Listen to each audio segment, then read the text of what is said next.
Assalamualaikum warahmatullahi wabarakatuh. Halo semuanya. Di video ini kami dari kelompok 6 akan membahas tentang uji Kruskal-Wallis. Kami beranggota 3 orang, yaitu Maya Merdekatari, Salsabila Andini Malika Putri, dan Muhammad Saputra. Nah, dalam penelitian seringkali kita ingin membandingkan lebih dari 2 kelompok. Misalnya, membandingkan hasil belajar pada 3 metode pembelajaran atau tingkat kepuasan pada 3 jenis layanan. Jika data tersebut tidak normal atau berbentuk ordinal, maka ANOVA tidak bisa digunakan. Solusinya adalah dengan uji Kruskal-Wallis. Nah, uji Kruskal-Wallis yaitu uji non-parametrik yang membandingkan median beberapa kelompok. Uji Kruskal-Wallis adalah uji statistik non-parametrik yang digunakan untuk mengetahui apakah ada perbedaan median antara 3 kelompok atau lebih yang tidak saling berhubungan atau independen. Ciri utamanya menggunakan peringkat atau ranking, bukan nilai asli. Kedua, tidak memerlukan distribusi normal. Dan yang ketiga, menjadi alternatif ANOVA satu arah untuk data non-normal. Uji Kruskal-Wallis digunakan untuk menentukan apakah terdapat perbedaan yang signifikan secara statistik antara median 3 atau lebih kelompok independen. Uji ini merupakan uji non-parametrik yang setara dengan ANOVA satu arah dan umumnya digunakan jika asumsi normalitas tidak terpenuhi. Uji Kruskal-Wallis tidak mengasumsikan normalitas data dan kurang sensitif terhadap outlier dibandingkan ANOVA satu arah. Uji statistik ini dikenal dengan beberapa istilah, yakni Kruskal-Wallis H atau H-test. Uji ini memiliki 3 kegunaan utama. Pertama, digunakan sebagai alternatif untuk melakukan uji one-way ANOVA jika asumsi kenormalan tidak dapat terpenuhi. Yang kedua, membuat perbandingan di antara 2 ataupun lebih variabel kuantitatif berbentuk ranking. Variabel kuantitatif ini berbentuk ranking memiliki sampel independen dan asumsi kenormalan yang tidak terpenuhi. Yang ketiga, Kruskal-Wallis adalah pengembangan dari Mann-Whitney, di mana menggunakan lebih dari 2 variabel. Data yang bisa melakukan pengujian ini harus memenuhi 2 syarat. Syarat yang pertama, memiliki variabel independen dengan skala kategorik lebih dari 2 kategori, dan syarat yang kedua memiliki variabel dependen dengan skala numerik, interval atau rasio, atau skala ordinal. Nah, selain itu, Kruskal-Wallis memiliki 2 asumsi. Data yang akan dianalisis terdiri dari lebih 2 sampel acak. Skala data yang akan digunakan minimum adalah skala ordinal.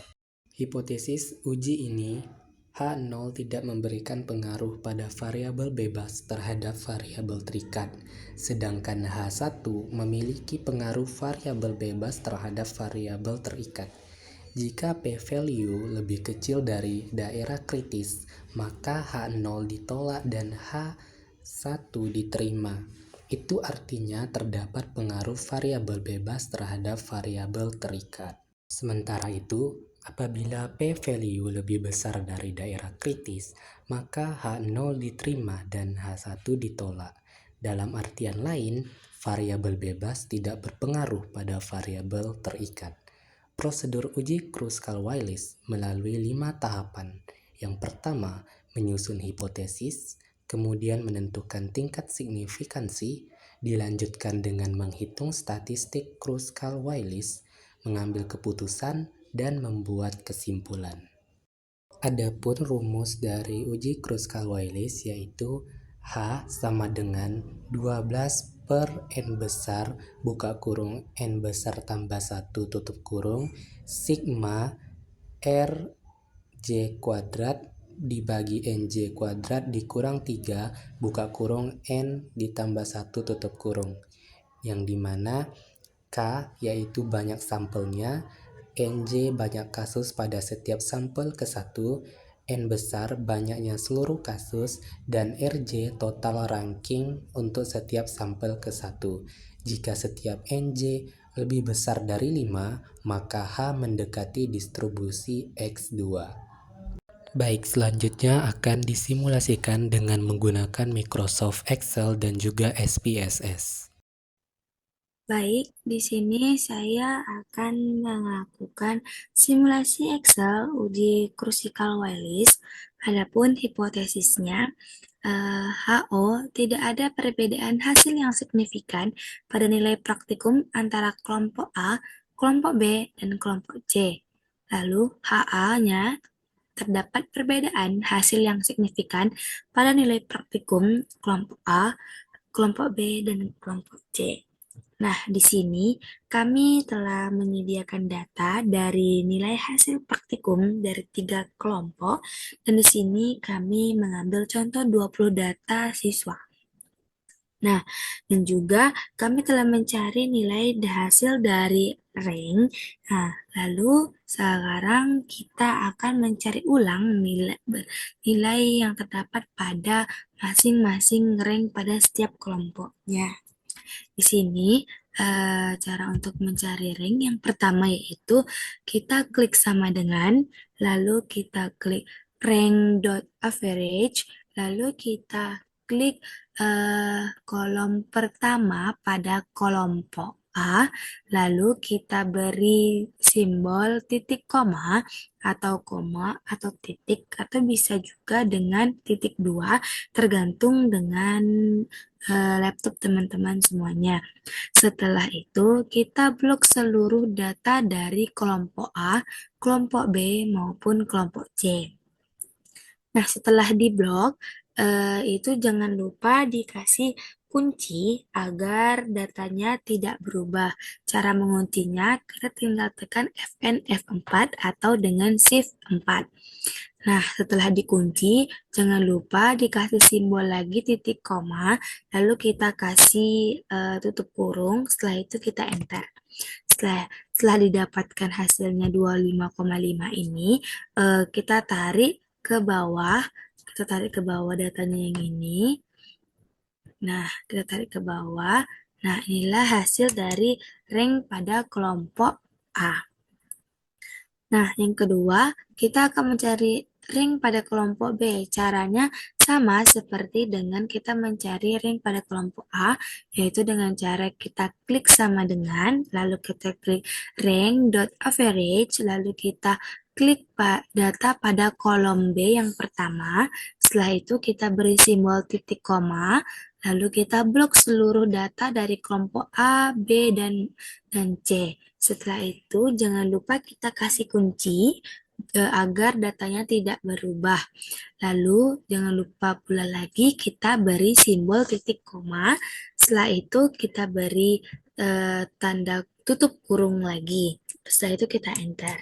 Nah, dengan cara yang sama, setelah kita dapatkan pada kolom yang pertama di rank kelompok B ini, kita tarik lagi seperti yang tadi. Tarik sampai ke bawah.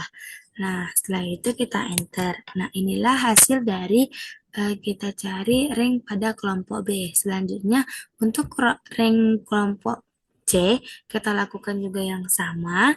Setelah itu, setelah didapatkan hasil dari rank dari kelompok A, B, maupun C, saatnya sekarang kita mencari hasil jumlah dari rank kelompok A, rank kelompok B, maupun rank kelompok C.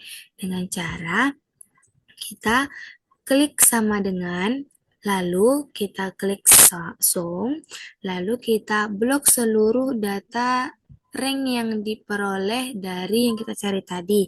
Yang ada rank kelompok A, rank kelompok B, maupun rank kelompok C, kita blok semua. Setelah diblok, kita kasih tutup kurung, setelah itu kita enter. Nah, setelah di-enter, ini datanya ini kita tarik ke samping agar semua itu terisi. Nah, setelah ditarik ke samping, inilah yang didapatkan. Enter. Setelah itu, setelah seluruh data rank ini terpenuhi, saatnya kita cari nilai rank pada ini. Untuk mencari rank sebelumnya kita urutkan dulu data yang sebelah dari kelompok A, B, dan C ini menjadi dari urutan terkecil hingga yang terbesar. Nah, setelah diurutkan, datanya diperoleh seperti ini. Nah, setelah diurutkan tadi kan, saatnya kita mencari rank. Mencari rank ini dengan rumus, dia itu dengan cara eh, nilai yang sama ditambahkan nilai yang sama di akhirnya. Ini kan kalau dia satu ini berarti dia ditambahkan sama sesama dia gitu. Kayak satu, kita klik satu, kita klik sama dengan dulu, baru kita klik satu, baru ditambah lagi dengan klik satu, tutup kurung dibagi dua, enter. Nah, sekarang kita contohkan kayak kelompoknya yang sama itu ada 6. Nah, 1, 2, 3, 4, 5, 6. Kan ini 6. Terus itu cara cari ranknya dengan cara eh, kita buat sama dengan dulu, baru kita buka kurung, lalu kita lihat angka yang sama ini berhentinya di kolom nomor berapa. Nah, ternyata angka yang sama ini berhentinya dari angka 4 sampai angka 10. Nah, caranya kita klik sama dengan, lalu buka kurung, lalu kita klik angka nomor 4 tadi, ditambah dengan angka nomor 10 yang terakhir dengan nilai yang sama ini. Lalu kita tutup kurung, lalu kita bagi dengan 2. Kenapa dibagi 2? Karena untuk mencarinya itu, untuk mencari nilai rank di sini kita itu harus nilai awal ditambah nilai akhir yang sama, terus dibagi 2, terus itu kita enter. Nah, setelah di enter, kita dapatlah hasilnya 7. Lakukanlah hal yang sama pada yang berikutnya. Lalu, di sini kita mencari rumus untuk T pangkat 3 dikurang T untuk mengerjakan CF di sebelah sini. Sebelum mencari CF, kita harus tentukan dulu T pangkat 3 dikurang T ini berapa hasilnya. Selanjutnya, kita cari terlebih dahulu. Nah, di sini kan ranknya ini untuk mencari T pangkat 3 kurang T ini harus yang ada kayak jumlahnya lebih dari 1. Nah, yang lebih dari 1 itu ranknya itu 7, 12, 18, 22, 22,5, 25, 29, dan seterusnya.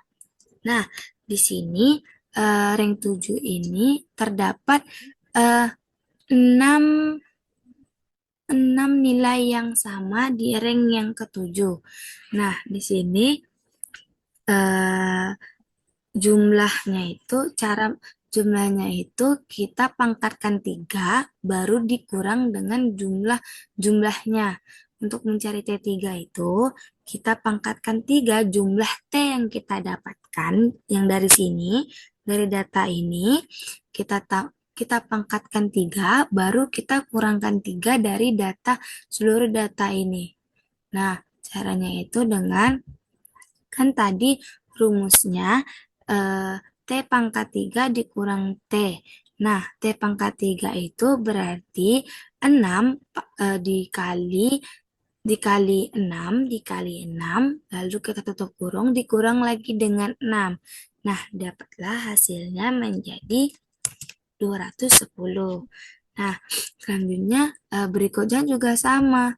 Lakukan seperti yang di atas dengan kayak kita klik sama dengan, lalu kita buka kurung, lalu kita klik 3, lalu kita dikali lagi dengan 3, lalu dikali lagi dengan 3, lalu tutup kurung, lalu dikurang dengan 3, lalu selanjutnya kita enter.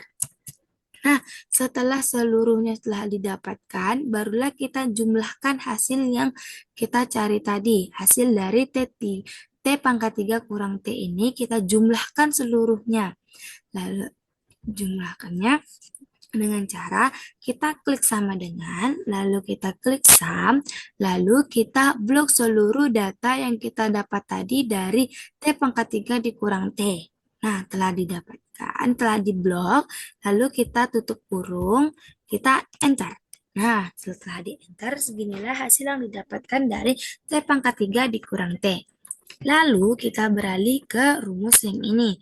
Rumus mencari H, yang dimana rumusnya itu 12 dibagi N dikali N ditambah 1, ya, sigma, sigma R pangkat 2 dikurang NI dikurang 3 dikali N ditambah 1. Nah, mari kita aplikasikan ke dalam rumusnya.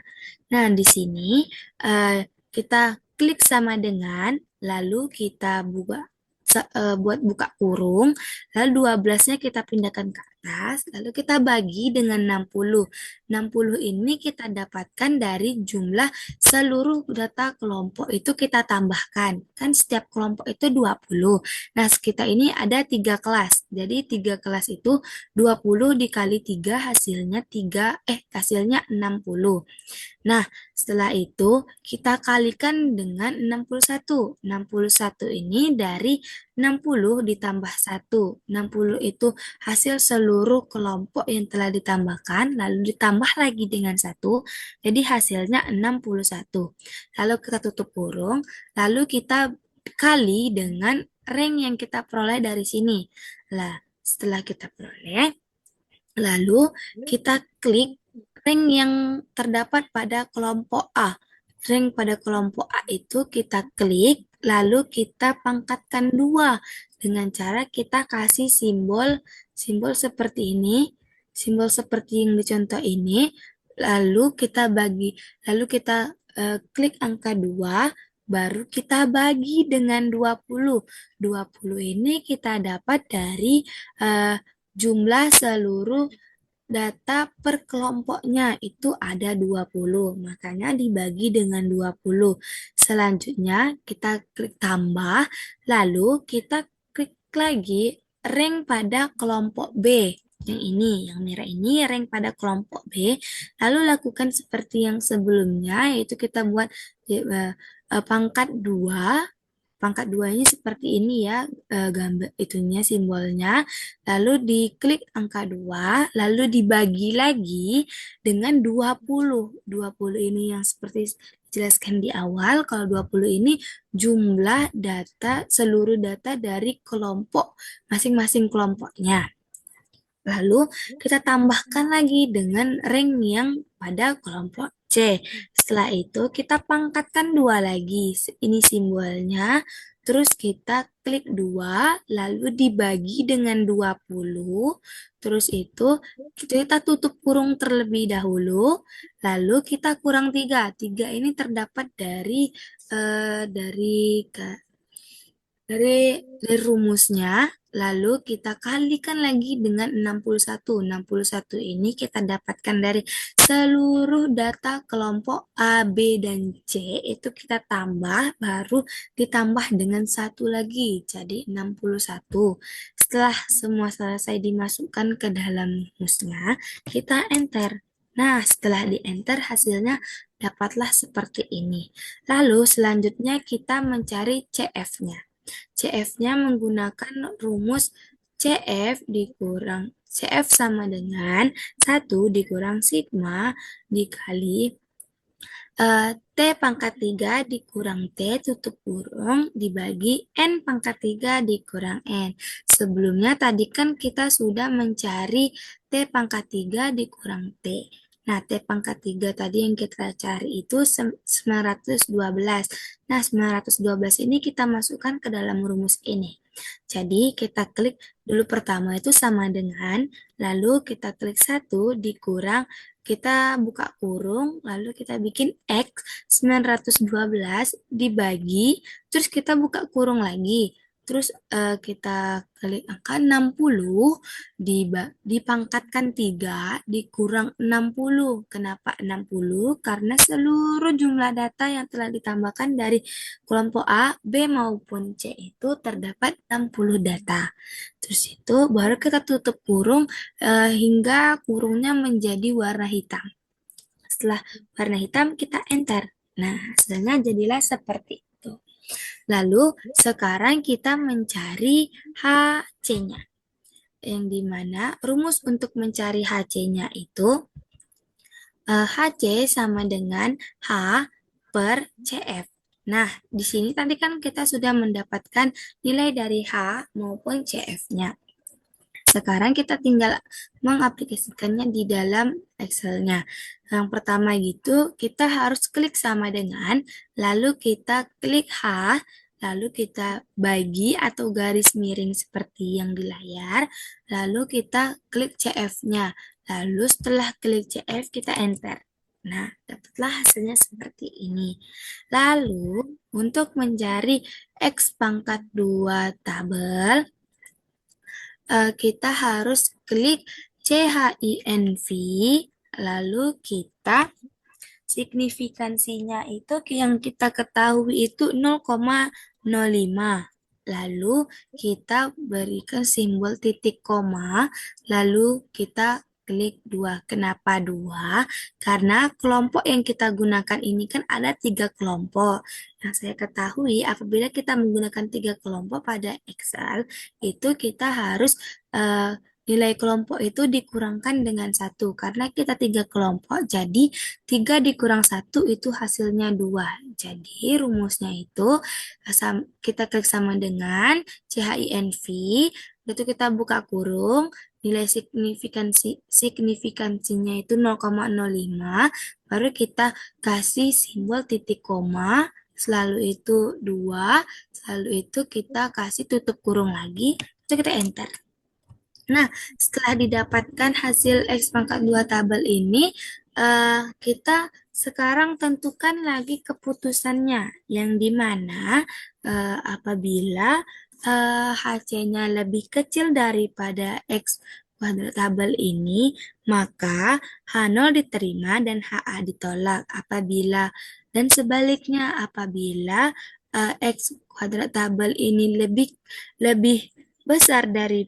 lebih kecil daripada HC, maka H0-nya ditolak dan HA-nya diterima. Karena di sini HC-nya ini lebih kecil daripada X tabelnya, maka kita tuliskan dengan rumus if, kita klik dulu HC, baru kita kasih simbol lebih kecil seperti yang di layar ini, lalu kita klik lagi X pangkat tabelnya. Lalu kita beri simbol titik koma. Ini tergantung laptop teman-teman ya. Setelah itu kita beri simbol kutip.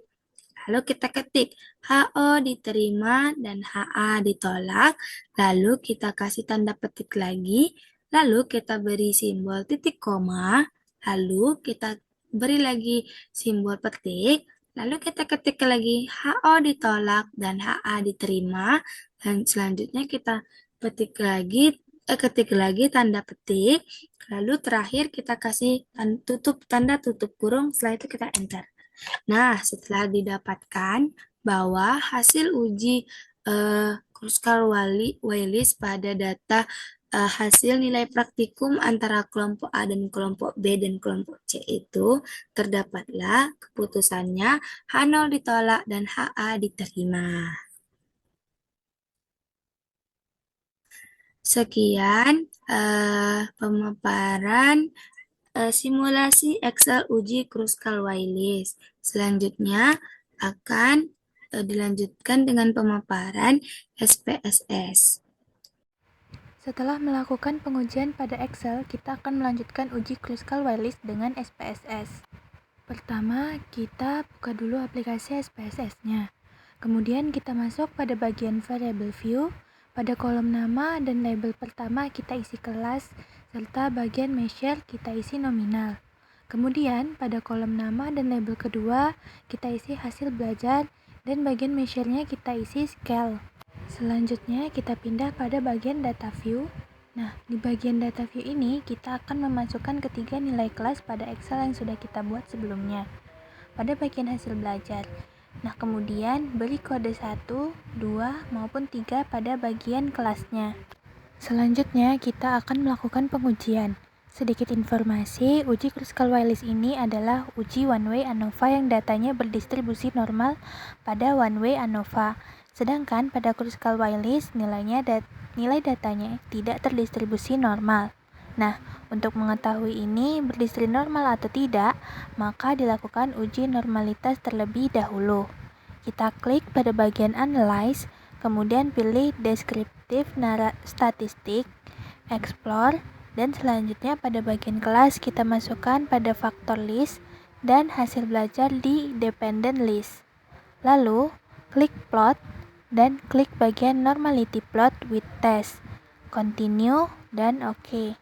Maka hasilnya akan langsung keluar. Nah, kita bisa melihat semua hasilnya dengan jelas. Bisa kita lihat bahwa signifikan yang dimiliki lebih dari 0,05 yang artinya data dari 3 kelas ini berdistribusi normal. Sehingga seharusnya uji Kruskal-Wallis tidak perlu dilakukan lagi karena pada uji tes normalitas data kita sudah normal. Tetapi mari kita lakukan uji coba pada pengujian Kruskal-Wallisnya juga. Kita kembali pada kolom-kolom tabel kelas dan hasil belajar sebelumnya. Lalu, klik Analyze, pilih Non-Parametric Test, dan pilih Key Independent Sample. Hasil belajar kita masukkan pada Test Variable List dan kelas pada Graphing Variable. Klik Define Rank, kita isi minimumnya 1 dan maksimumnya 3 karena kita memiliki 3 kelas. Lalu klik Continue dan centang Kruskal-Wallis dan klik OK. Nah, didapatkan hasil uji Kruskal-Wallis ini sebesar 8,107 dengan signifikan 0,17. Nah, sesuai dengan signifikannya, yaitu apabila lebih besar dari 0,05, maka H0 diterima dan HA ditolak, serta begitupun sebaliknya.